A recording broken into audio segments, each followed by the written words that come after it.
Yes, Kenya. Tamu sana, tamu sana, tamu sana, yes.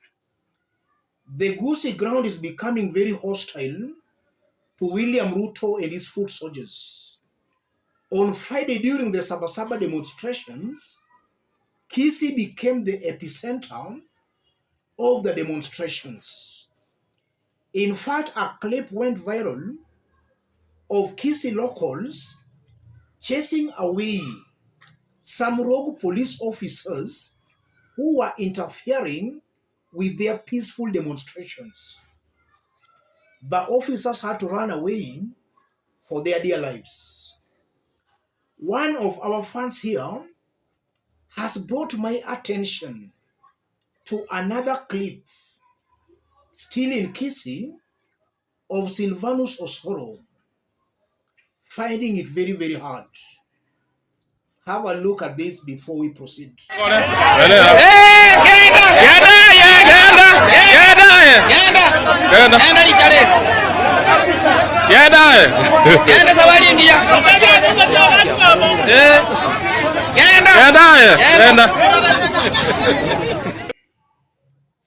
What are the games being played here, ladies and gentlemen?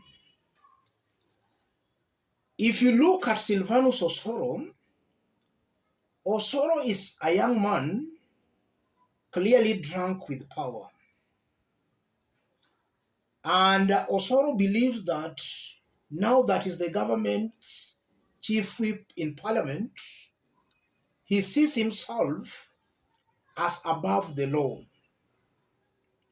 That's exactly what is happening here.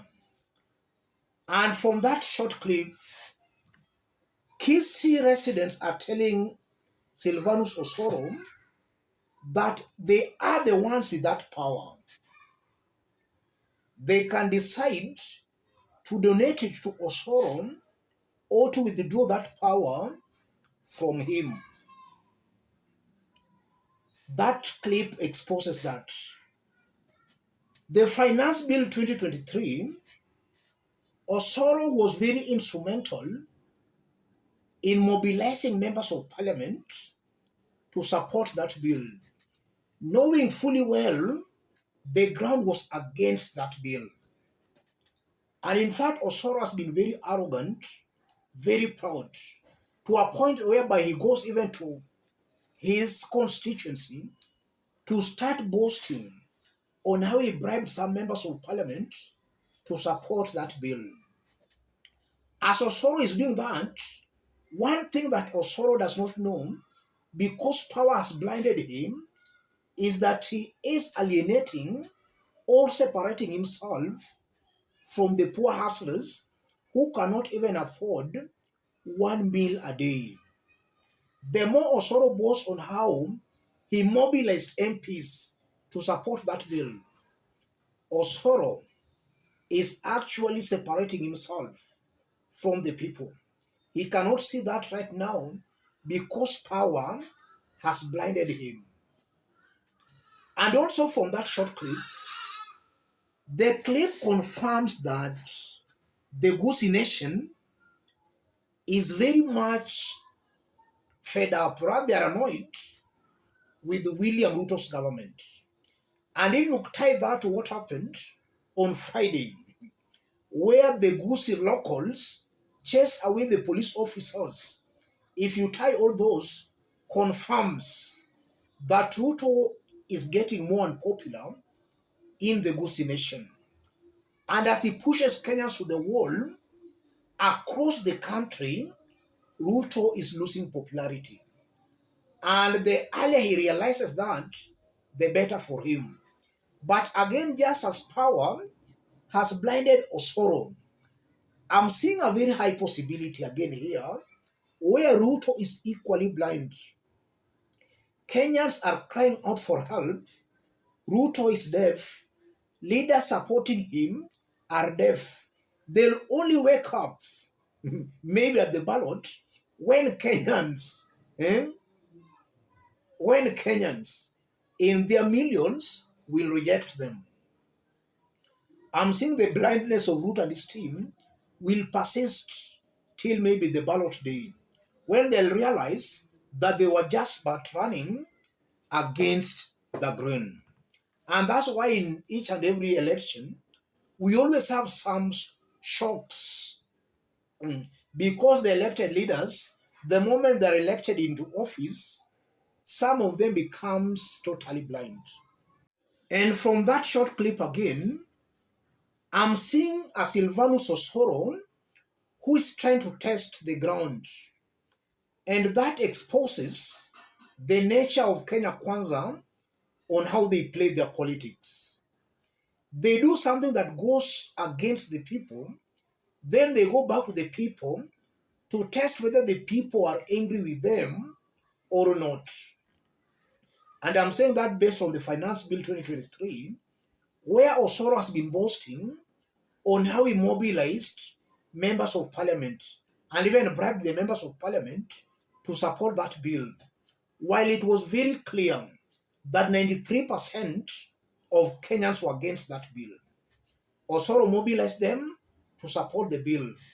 Then on Friday, during Sabasaba demonstrations, police officers used a lot of force in Kisii, and some people died because of that brutality from the police.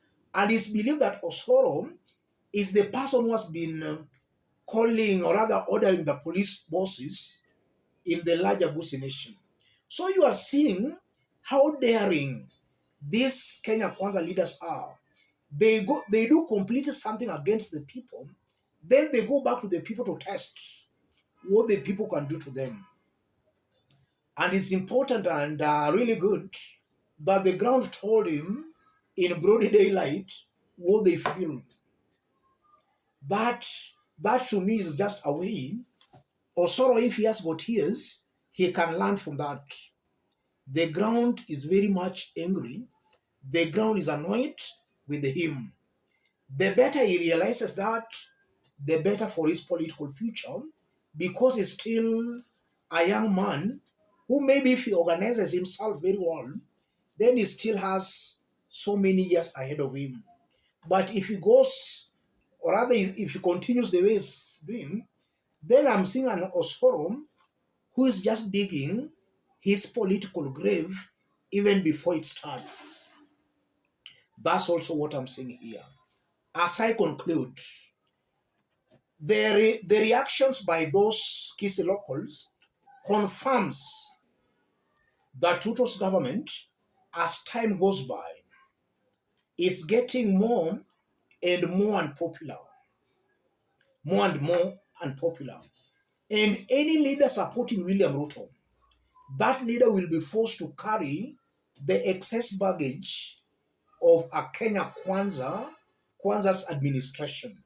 So the leaders will have to work extra hard to convince the people that they mean well for them. And that's why I've always maintained here that as time goes by, a clever politician should not come out in the open to identify with the Ruto's government, because that's going to be an excess baggage. Let me stop it there, ladies and gentlemen.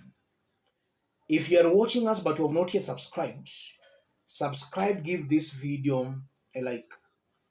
Any other person who feels or rather wants to support our forum, and that is because very many of you here have been asking for that. I've pinned my number on the comment section and down there below, rather down below. Contact me through the number or feel free to channel your support to the number. Let's meet in our next analysis. Thank you. God bless you. God bless Kenya.